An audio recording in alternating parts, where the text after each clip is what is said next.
Hey guys, my name is Haley, and today we're going to be filming my February wrap up. It's a little bit late, but also I just didn't film. For the last couple weeks, I've been struggling with filming. It's been on an every other week basis, and we're trying to get back to the every week. So hopefully, this one's coming out on a Wednesday. Yes, I read 10 books in the month of February. Not nearly as much nonfiction as I read in January because I did not. You'll notice if you keep up with my wrap ups that I go through phases of listening to audiobooks, and the audiobooks just didn't happen this month. What did happen was I read a lot off of my physical TBR, like I think almost all, but like two. I read physically or read an ebook version of a book that I had physically. So in the good news, we made a dent in the physical TBR this month. So there is that. So the first book that I finished was a recommendation from a friend who is on my side of the aisle when it comes to the chaos and the horrors of the political climate of the US right now. And she was like, "Have you heard of this book?" And I was like, "No, what is that?" And I learned what it was. And I realized I had picked it up the week previously at the Goodwill bins, not knowing what it was. If you didn't know, this is a memoir written by our current president's niece about their family. It's called Too Much and Never Enough: How My Family Created the World's Most Dangerous Man.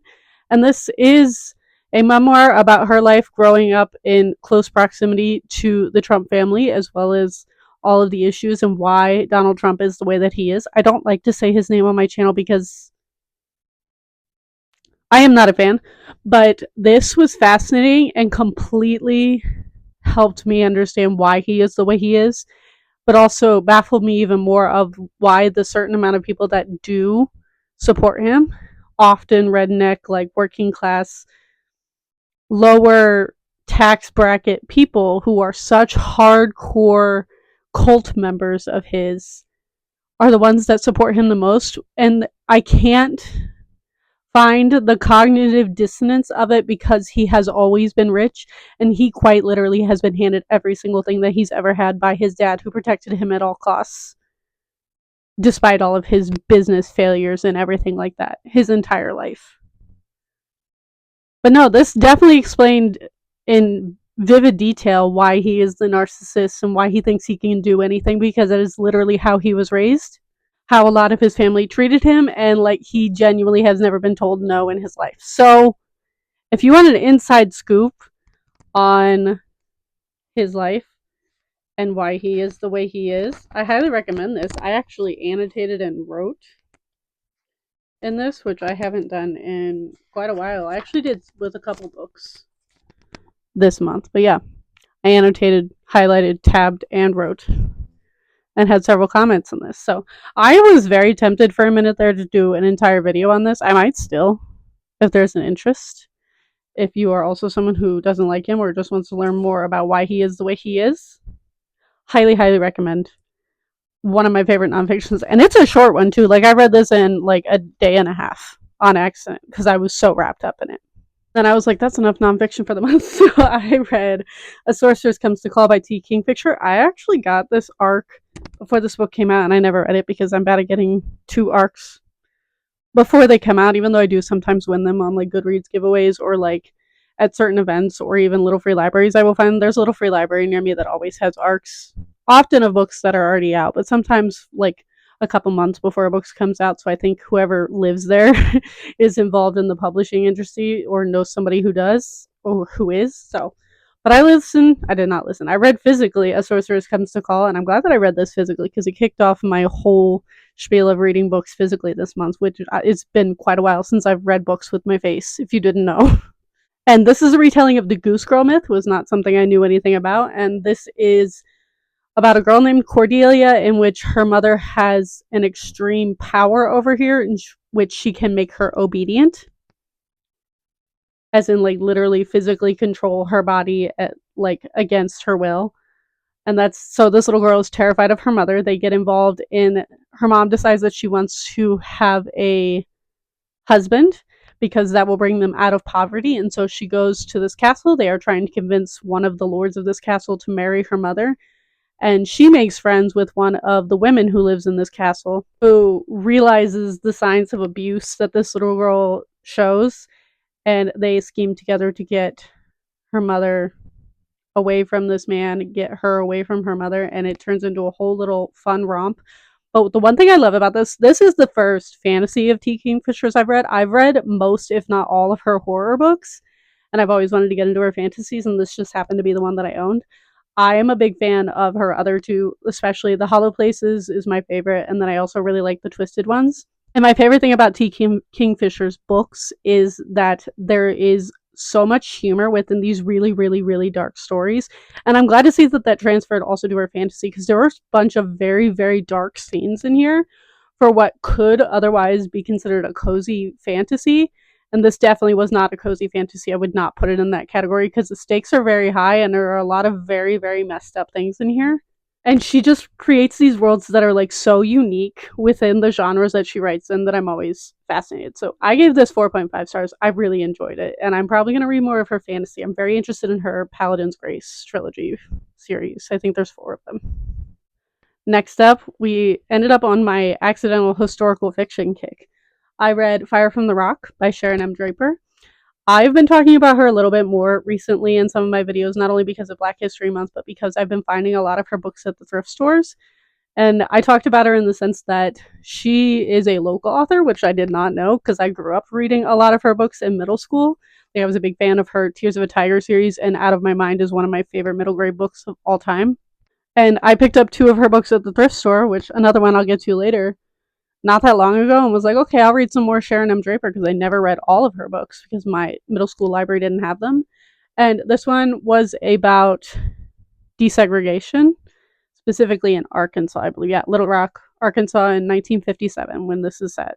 And this is about a little girl who's doing really well in school, and they handpick her to be one of the kids who is going to be one of the first Black kids to enter a what previously was an all-white high school, and the absolute outrage of the white supremacists in the town who were against that type of change, despite the fact that a lot of the rest of the country at this point had already desegregated schools in a lot of places. Even though there was a lot more to go on, they had already abided by that law.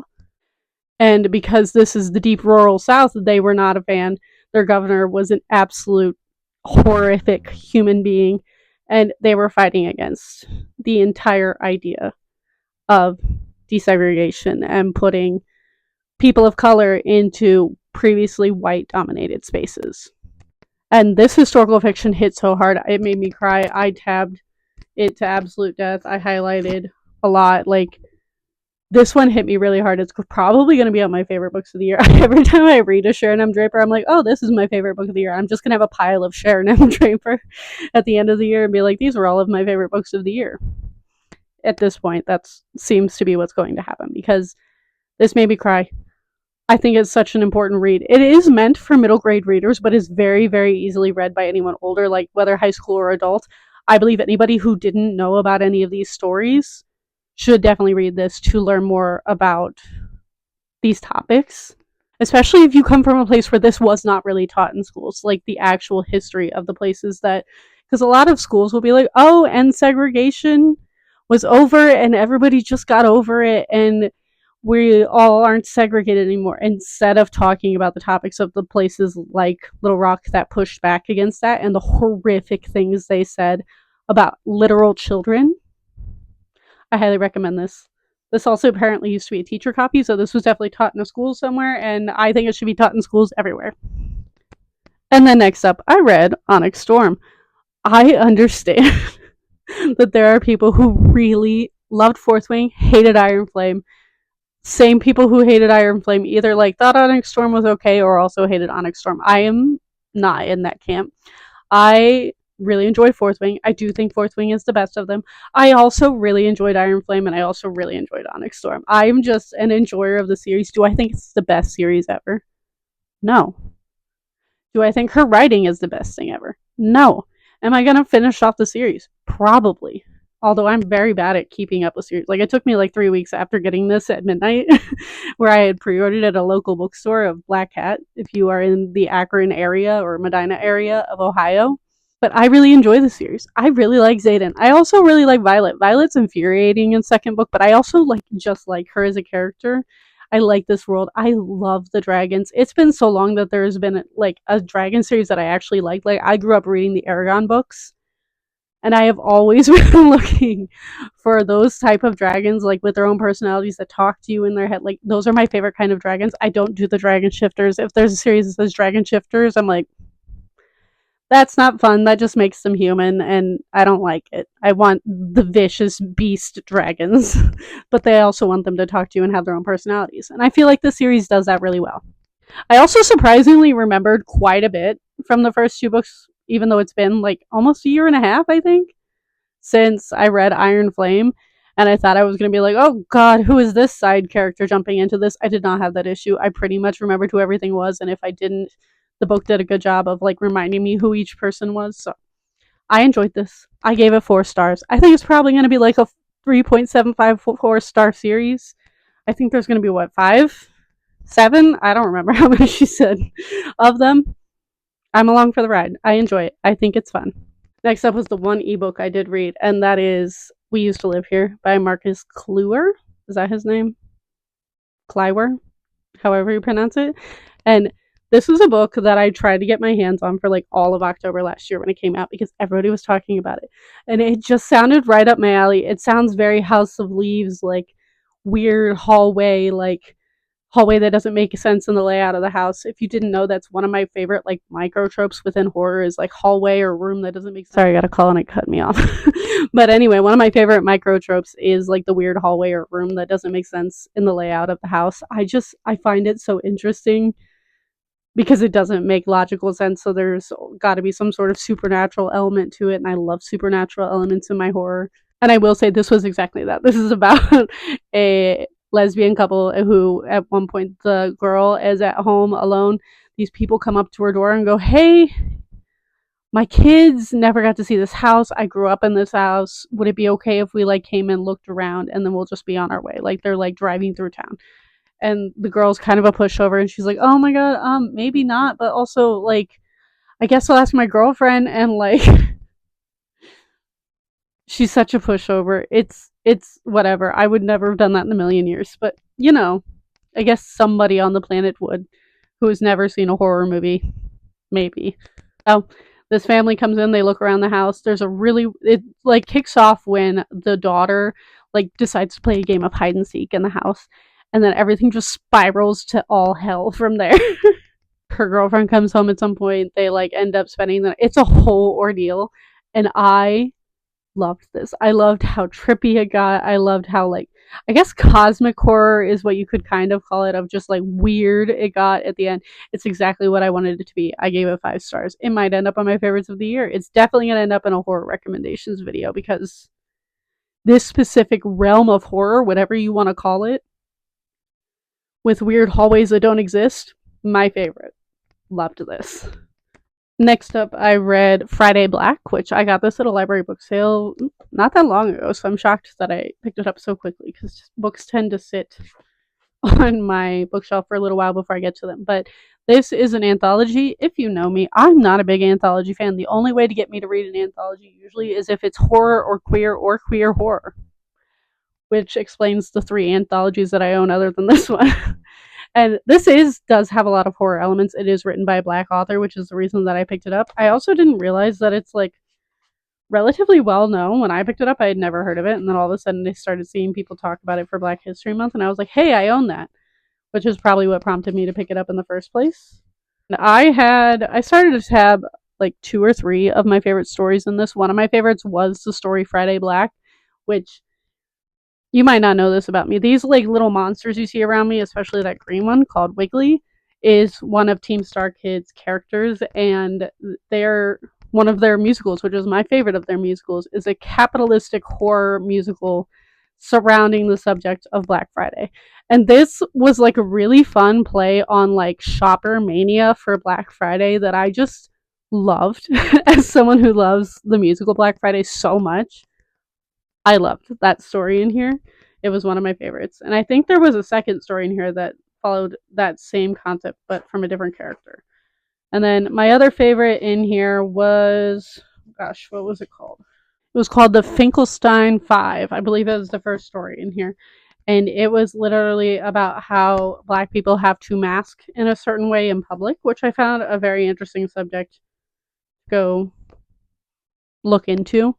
And it was like just talking about rage and how people like eventually just snap if they have to mask who they are in certain situations. I really enjoyed this. It's not my favorite short story collection. I did end up giving it 3.5 stars, but there were like 3 or 4 stories in here that I really liked, which was more than a lot of short story collections in my ones that I have read because I'm very picky with them.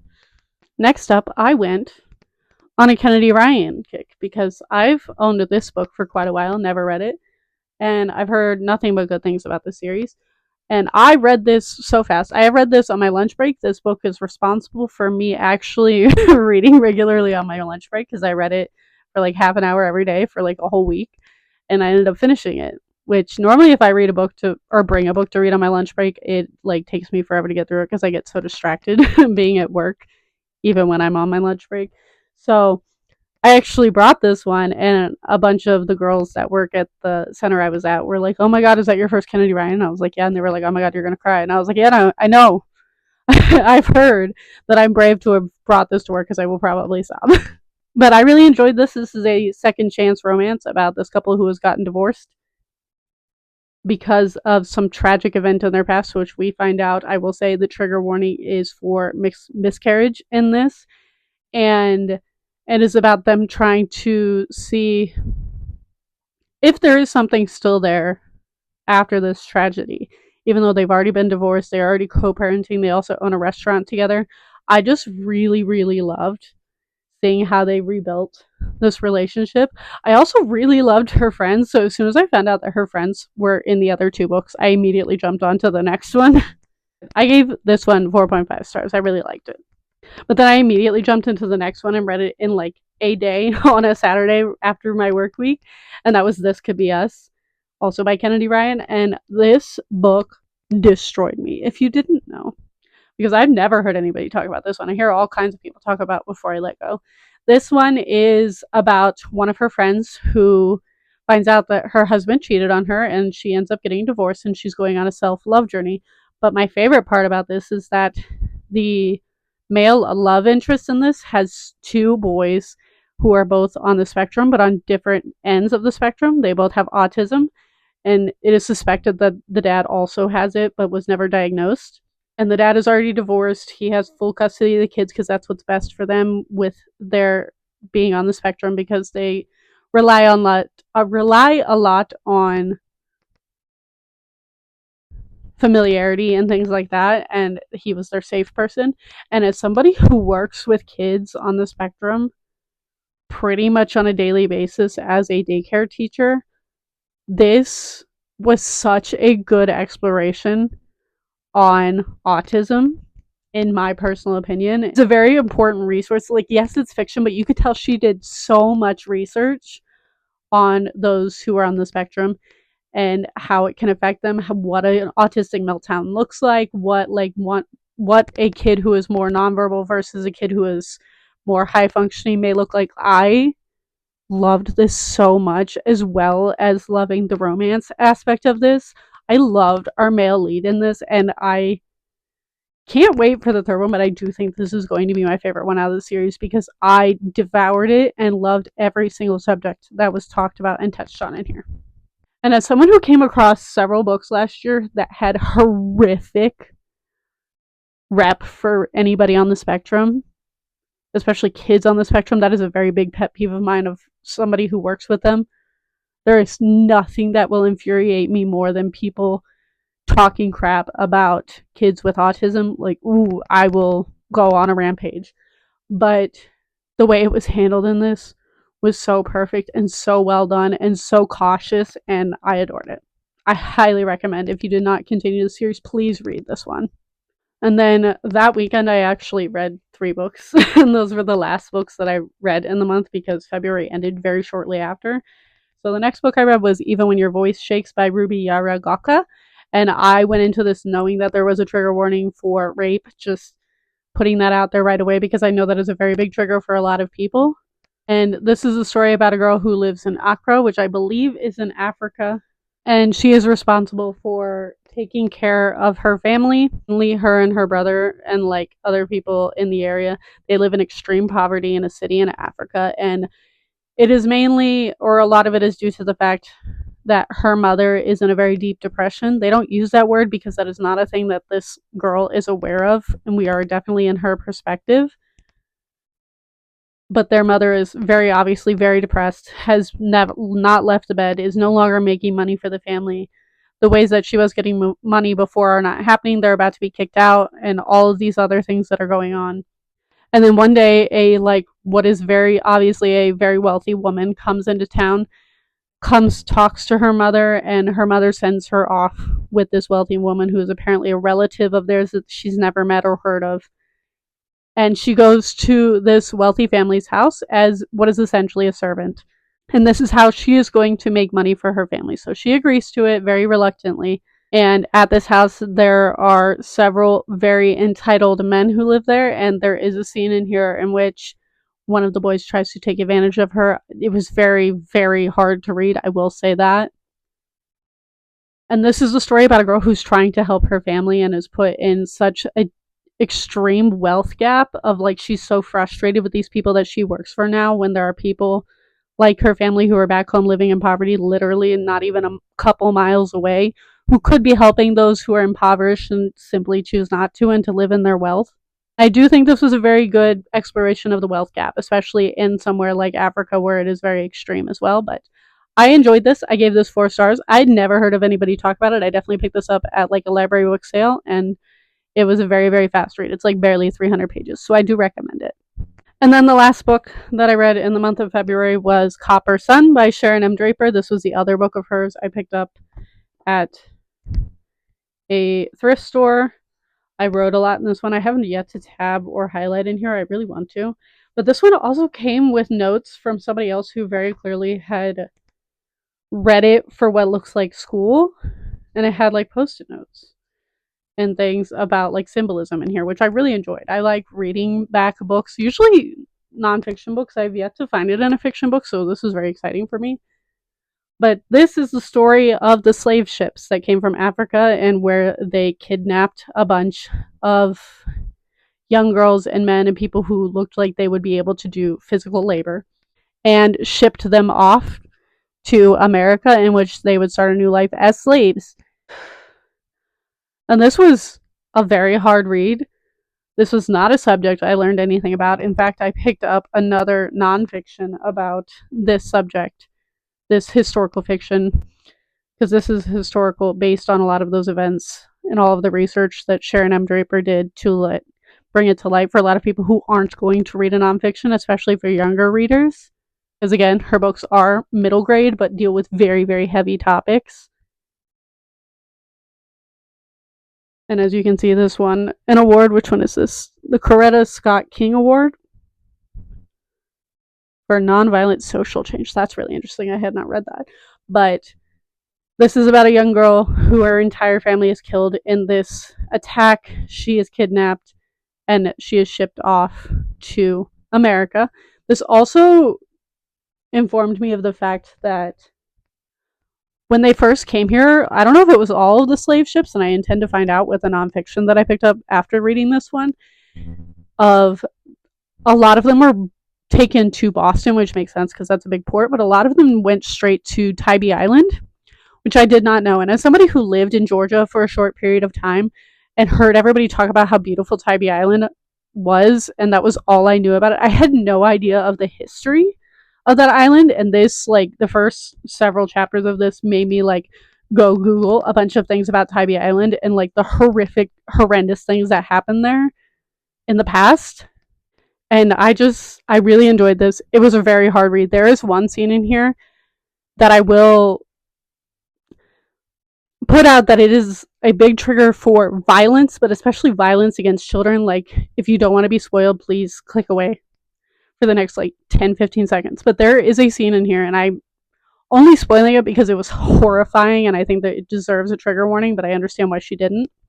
There is a scene of a infant being shot because it was a mixed infant. And in this time, that was not allowed because slaves and masters could not cohabitate in that way. And it was the most infuriating scene I have possibly ever read in my life. I was horrified. So I highly recommend this. I'm about to do a whole, as soon as I get through more of her books, I think I'm going to do an entire recommendation video of Sharon M. Draper's books and talk more about them in depth. But this was a 5 stars, going to be on my favorites for the year, and definitely has like spurred my need to want to learn more about these historical things, which I intend, or I would hope is the intention of her books, to have people actually look into the things that are not talked about in our American history, specifically against Black and brown people. But yeah, those are all of the books that I read in the month of February. Let me know what your favorite read in February was down below. Please check out Sharon M. Draper. If you have not, I will be screaming her name from the rooftops forever. But thank you all for watching, and I will see all of you guys next time.